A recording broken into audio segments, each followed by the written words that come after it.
Welcome to the Theros Beyond Death opening. Got a pre-release box. Comes with two things, a foil, full art land, Yu-Gi-Oh land, I think they're jokingly calling it, Pokemon land, and a buy box pack. Now, usually these things are single card, but what happened was Wizards made an error at production level and they meant to put the foil card in the pack, but unfortunately they put a non-foil instead, so they had to give a separate foil land and ship that to retailers. And of course it comes with this card, Theros Shroud Veil. Of course, look, yeah, pretty good. Not as good as the last one. High casting cost, might do something Commander. So put that aside, and we're going to crack open a full booster box today. Let's see how we go. Now, people have been saying that the booster box do come with one full art Planeswalkers. Well, not Planeswalkers, full art extended cards. So think like your box topper style cards. I think the buy box promo was a lot better in Throne of Eldraine. Why? Because you got not only an exclusive buy box promo with Throne, but you also got a collector's booster, which in itself goes for about I don't know, $20, $30, well, 15 US or thereabouts a pack. Now, of course, they're now calling these draft booster boxes, and they come with 36 packs, which is pretty much your standard booster pack. Haven't really been following the set, but didn't go for pre-release. I did buy a pre-release box, busy, but anyway, let's see how we go. Now, these booster boxes are following the style of Eldraine, made in Japan, so they're slightly different. The packs are loose, a lot more room to move around in, and I personally think that the quality of it is better. And also along with that is that they've flipped the reverse order, so similar to Battlebond and Modern Horizons. The rares at the front, and the uncommons followed by the uncommons, and the commons at the back. So start with a token. We've got a foil. Everyone now comes with this full art Yu-Gi-Oh land, and you see the rest of the commons are all behind. I'll do it for the first one, but and then jump straight in. So Hero of the Winds, first uncommon. Oh, this is a nice saga, the Triumph of Annex. And now they've made a lot of the sagas all four. You've got 4 modes, well, 4 turns. It goes across 4 turns. And let's see. Utopia, the twice favored, blue-green, a lot of constellation mechanics. And finally, the rare is a Temple of Malice. And I've got a foil Nessian Horn Beetle. All right, put that aside. Keep on going. Reflection. As a token, planes, I'm not sure if the foils come in boxes, but it'd be nice if they do. Idyllic Tutor, that's a reprint. This was quite a high value card because it had only been printed once, but it's good that we've got the reprint now, and it sort of fits into an Enchantment Matters set. And here we have a reprint of Gary, big devotion guy. I kind of preferred the last art. He looked a bit more goofy there. And yeah, keep going. So far, no mythics, no foil rares yet, but we're only 2 packs in. Got planes. The rare is Nightmare Shepherd, 2/4/4 flying. Whenever another non-token creature you control dies, you may exile it. If you do, create a token that's a copy of that creature. It's a 1/1 and it's Nightmare. In addition to other types, 4/4 flying, 4/4, not bad, with an upside. Now, they've also had full art extended cards for this demigods in the slots here. Now, this Riptide Turtle, Flash Defender 05, really strong. It's been overperforming for a lot of players, including LSV. All right, got Forest, Enigmatic Incarnation. This was the one I was talking about. This it's similar to the, what do they call it? The showcase cards or the fairy tale cards from Throne of Eldraine. They've got different treatment, different art. And they've even got a holofoil stamp. Oh wait, sorry. I made a mistake. I thought it was Demigod. It's a mythic showcase style Porphyros, one of the gods. And I had a foil rare in there, which is Enigmatic Incarnation.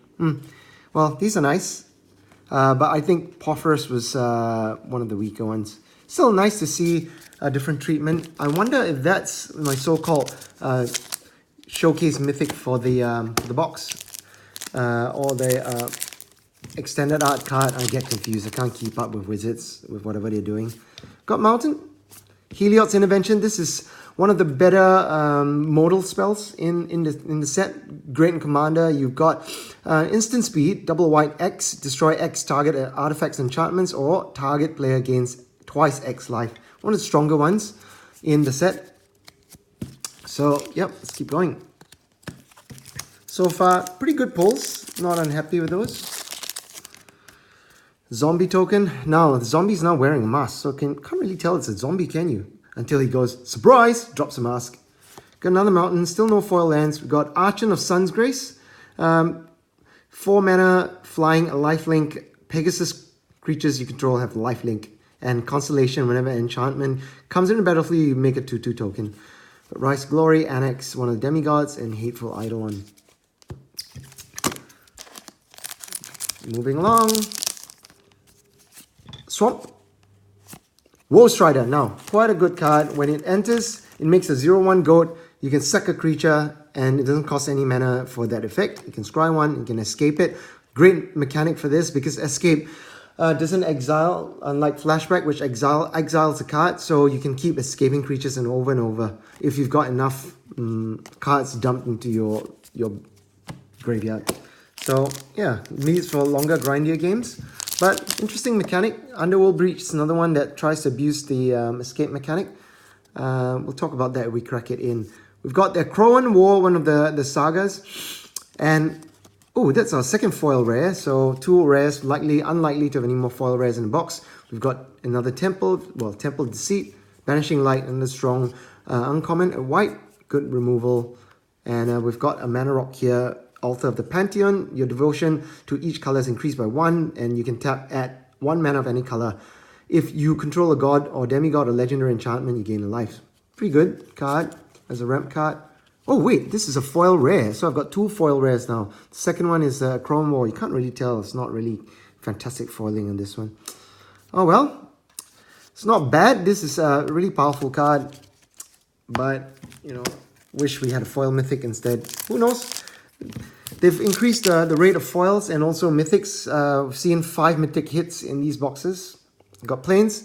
Arasta, this is kind of annoying if you're playing against an opponent who has lots of a Spellslinger deck. It's also the card that's foiled up in the bundle. So, nice little card. It creates tokens. If you cast a sorcery instant, you make a 1/2 token with reach. Tentacle Island. Thassa's Oracle. Oh, here we go. This is one of the demigods I was talking about.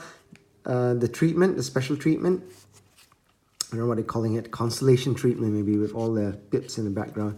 Thassa's Oracle, great combo card. Don't sleep on this. It'll be great in EDH and combo decks.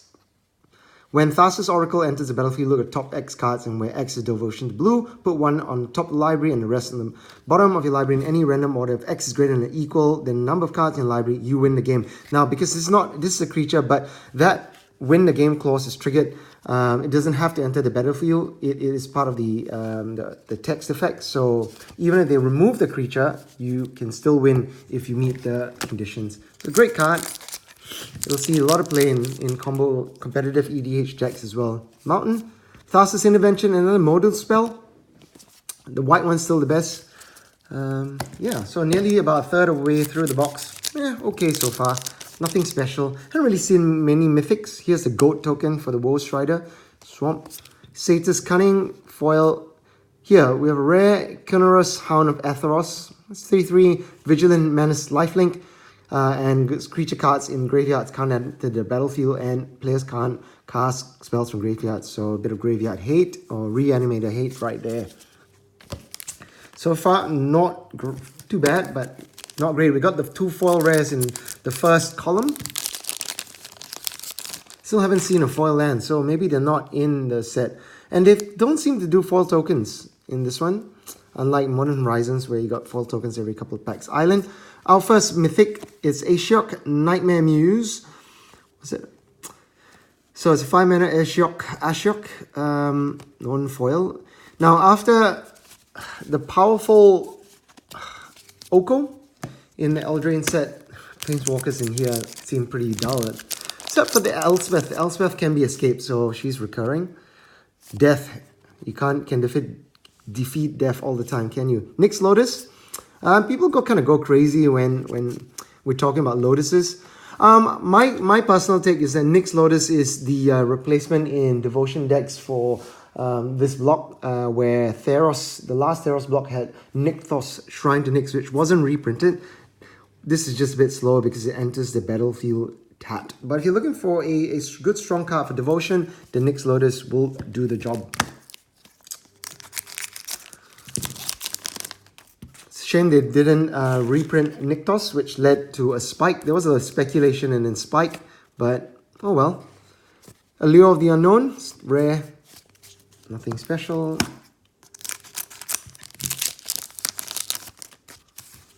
Nightmare. Plains, Ephemia, the Cacophony. Yep, 2 mana for 2/1. That's okay. Nothing particularly special. Haven't really seen many mythics yet. I think it was just the one. Unlikely to, oh, and the 2, the Porphyros, the God, which had the different treatment. Here's our mythic. We've got Croxa, Titan of Death's Hunger. It's a black-red for 6/6. When it enters the battlefield, sack it unless it escapes. When it enters the battlefield, attacks each opponent, discards card. Then each opponent who didn't discard a non-land card this way loses 3 life. Confusing, right? So basically, if you discarded a land, you lose 3 life. If you discard land, I'm confused. I don't even get it. This would be like, I play this, make the opponent discard, and we go judge. All right, I was still trying to work that one out. But anyway, it's moving along. Still a good card. Escape for 4. 2 red, 2 black. Most of the time, the cards which escape have some sort of upside. They come in with an extra counter. But this one doesn't. But it's 6/6. You know, with that effect, it's pretty strong for a mythic. Easy to cast as well. Black and red. Island. Blight Breath. Cattle Plebis. This is a really, really strong card in uncommon. In common, sorry. When it enters the battlefield, target creature an opponent controls gets -X until end of turn, where X is your devotion to black. So if you're playing a control deck, really powerful. It's got 2 pips of black, so it means you can shoot down something -X, -2, more if you've got more devotion to black. Really, really powerful. One of the best commons in the set. Shadow Sphere, one of the weapons. I think there are 3 or 4 weapons in the set. And equipment, I mean. So that's it. Not a fantastic rare. Keep on going. Forest. Treacherous Blessing. This one, don't know if it's playable. Well, it's tempting. It's sort of those typical black cards. When you play it, you know, you draw 3 cards, but whenever you cast a spell, you lose a life. If you find a way to remove it or target it with an ability, you sack it. So if your deck has a way to get rid of it, yeah, that's fine. It's 3 mana, draw 3 with no drawbacks. Well, only the -1 for the spell that you cast to get rid of it. Got the gold token.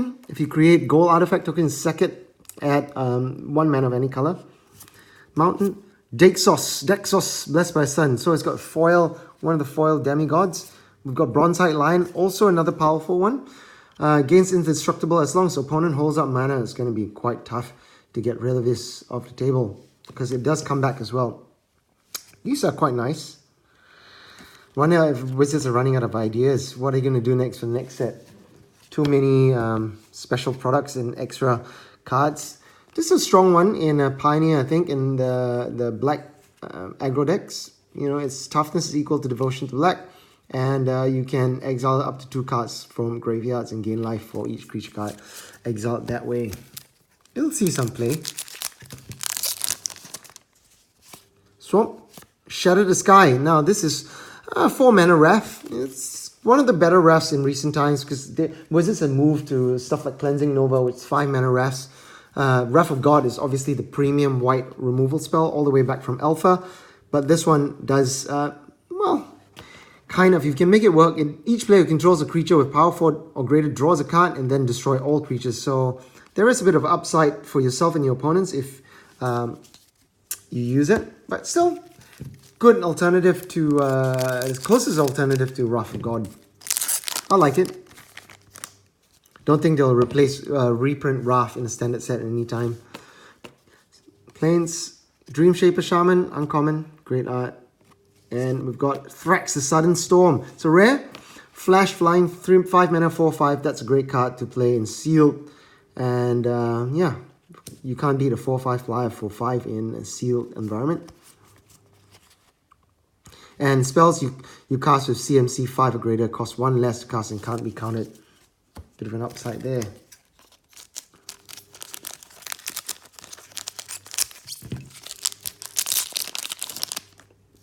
Soldier Island, still no foil lands. I don't think they come in the packs maybe. Another one of the modal spells. Wizards have been getting better at collation. You sort of think I get 2 or 3 of the dual lands in each box. I might get 2 or 3 of these modal spells. Dream Shaper Shaman. So yeah, as I said, the white one's probably the most flexible. Still no killer mythics. Ashok and Poffers. Maybe one of the gods would be great. Just love the goat token. He looks like he's going to die. He knows he's going to be sacrificed. Got Forest. Revoke Existence as the foil. Nylea's Intervention. So I've got 4 of the modals. Feel of Ruin and Uncommon. It's a really nice uncommon one. New art as well. Now, I've got 4 of the modal spells. Can I get 5? I think I'm missing the black one. Okay, down to my last 12 packs. Let's go. Spider for the Arrester I found earlier. Swamp. Tanika, a Crown Veteran. And nothing special. One of the sagas. Now, the saga mechanic is interesting because it sort of moves into board game territory. You've got this little sub thing ticking up with counters on the side. So, yeah, interesting mechanic. Plains, Nessian Boar. Now, this is crazy. And another one of those different treatment deck source I got a foil earlier. Have you ever seen, this must be one of the best bang for buck stats on a card. It's 5 mana for 10/6. But all creatures able to block Nessian Boar must do so. When it becomes blocked by a creature, that creature's controller draws a card. Now, this 10/6, but no trample. All it's doing is probably, if opponents can't find a way to get rid of it, they will crash into it. And yeah, it's a sort of mini board wipe, but they draw a ton of cards at the same time. But 10/6 for 5 is pretty good rate. Plains, Phoenix of Ash. I really like this one. This is one of the Phoenixes that isn't always forced to attack every turn. It's 1 red, flying and haste.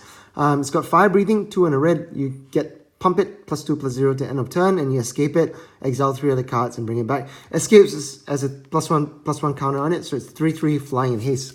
I think some of the Pioneer decks, the blue-red deck, would benefit greatly from it. I think that's really good. I like it. Yeah, token. Ugh, another rare that's nothing special. Hectos the Unscarred. So nothing great in our mythic slot, I'm afraid. So really sad. Maybe still a couple more packs. Might still hit something. Mountain. Thaumaturge Familiar as a foil, and we've got Mantle of Wolf. Now, lots of these enchantment auras. At rare, what you get and +4/+4 for 4 mana. When it's put into the graveyard of the battlefield, create 2/2/+2/2 green wolf creature tokens. Now, unfortunately, it does that only when it enters the battlefield, goes in the graveyard from battlefield. Imagine if this gets counted and you still get a 2/2 wolf token. That would be really busted. Getting to the bottom of the box. Swamp. Dream Trawler. Bit hard to cast. Still no mythic. So far, I think only 2. Ashok and Poffers. Give me one more god. Oh no, and I had the black-red god. So 3 mythics. Here we are, another mythic. We've got another god, Nylea Keen Eye, for 4 mana, indestructible. Creature spells 1 less to cast, and there's a sort of mini look at the top card of your library as a creature card put in your hand type effect. Don't know what sort of effect to call it. It's like a search tutor, not tutor, just a search effect. Seda, Eidolon of Obstruction. Oh, my 3rd foil rare. That's not bad. It's above average for this box. Eidolon of Obstruction. It's a first strike 2/1, and it's sort of a Death and Taxes type card. It loyalty your opponents, abilities of planeswalkers your opponents control costs 1 more to activate. Still no card. I was looking for Underworld Breach. Nope. Storm Herald. Hasty 3/2. And you can return stuff from enchantments from graveyard. 3 foil rares, can't complain. Dryad of Elysian Grove. This is one of the better ones. It's sort of an Oracle or Moldiah type effect. You've got play an additional land on each of your turns, and land you control every basic land type in addition to the other types. Having a 2/4 big butt there means it can't get bolted. Good card. One of the better rares. 3 more packs. Can we hit another mythic or mythic foil rare? Got another temple. As I've said, Wizards have gotten better at collations. This is my 3rd temple. They're not unfortunately as good as the shop lands, are they? In terms of value and functionality is fine. Scry is useful. Coming to second last pack, we've got Protean Thaumaturge. Nothing special. Well, one more pack to hit a mythic.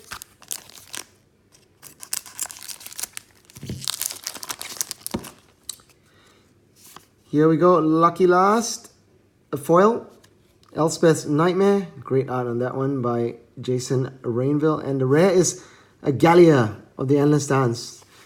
There you have it. So the box did contain a different treatment god, which was a Porphyros. And yeah, that's the end of the box opening. Just wanted to share what I had in my pre-release pack. I've cracked the packs well, let's have a look. Nice Thassa's Oracle foil, and yeah, thank you for watching this opening, and I hope you find it helpful and enjoy pre-release and the cards. Not as powerful as Throne or War of the Spark, but I think Wizards can't keep giving people shaking up the format too much with too many powerful cards in standard sets. All right, thank you for joining me, and join me for the next one. See you later. This is Slow MTG signing out.